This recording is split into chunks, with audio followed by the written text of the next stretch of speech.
ಮಂಗಳೂರು ನಗರ ಹೊರವಲಯದ ಕುಡುಪು ದೈವಸ್ಥಾನದ ಬಳಿ ಹತ್ಯೆಯಾದ ಸ್ಥಿತಿಯಲ್ಲಿ ಪತ್ತೆಯಾದ ಕಾರ್ಮಿಕ ಕೇರಳದ ವಯನಾಡಿನ ಸುಲ್ತಾನ್ ಬತ್ತೇರಿ ತಾಲೂಕಿನ ಪುಲ್ಟಳ್ಳಿಯ ಅಶ್ರಫ್ ಎಂದು ಗೊತ್ತಾಗಿದೆ ಎಂದು ಪೊಲೀಸ್ ಮೂಲಗಳು ತಿಳಿಸಿವೆ.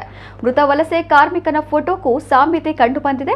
ಅದರಂತೆ ಅಶ್ರಫ್ನ ಮನೆಯವರು ಮಂಗಳೂರಿನತ್ತ ಆಗಮಿಸ್ತಾ ಇದ್ದು ಮೃತದೇಹವನ್ನ ಪರಿಶೀಲಿಸಿದ ಬಳಿಕ ಹತ್ಯೆಗೀಡಾದ ವ್ಯಕ್ತಿಯ ಗುರುತು ಸಿಗಬಹುದು ಎಂದು ಪೊಲೀಸ್ ಆಯುಕ್ತ ಅನುಪಮ್ ಅಗರ್ವಾಲ್ ತಿಳಿಸಿದ್ದಾರೆ. ಘಟನೆಗೆ ಸಂಬಂಧಿಸಿದಂತೆ ಈಗಾಗಲೇ ಪೊಲೀಸರು 15 ಮಂದಿ ಆರೋಪಿಗಳನ್ನು ಬಂಧಿಸಿದ್ದು ಇದೀಗ ಮತ್ತೆ 5 ಆರೋಪಿಗಳನ್ನು ಬಂಧಿಸಲಾಗಿದೆ.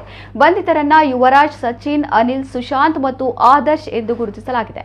ಈ ಮೂಲಕ ಪ್ರಕರಣದಲ್ಲಿ ಒಟ್ಟು ಬಂಧಿತರ ಸಂಖ್ಯೆ 20ಕ್ಕೆ ಏರಿದೆ ಎಂದು ತಿಳಿದು ಬಂದಿದೆ. ಈ ಘಟನೆ ಯಾವ ಕಾರಣಕ್ಕೆ ಆಗಿದೆ ಎನ್ನುವ ಬಗ್ಗೆ ಇನ್ನೂ ನಿಖರವಾಗಿ ತಿಳಿದು ಬಂದಿಲ್ಲ. ಇದರಲ್ಲಿ ಪೊಲೀಸರು ತನಿಖೆ ನಡೆಸಲು ವಿಳಂಬ ಧೋರಣೆ ಅನುಸರಿಸುತ್ತಾ ಇದ್ದಾರೆ ಎಂದು ಕಾಂಗ್ರೆಸ್ ನಾಯಕರು ಆರೋಪಿಸಿದ್ದಾರೆ.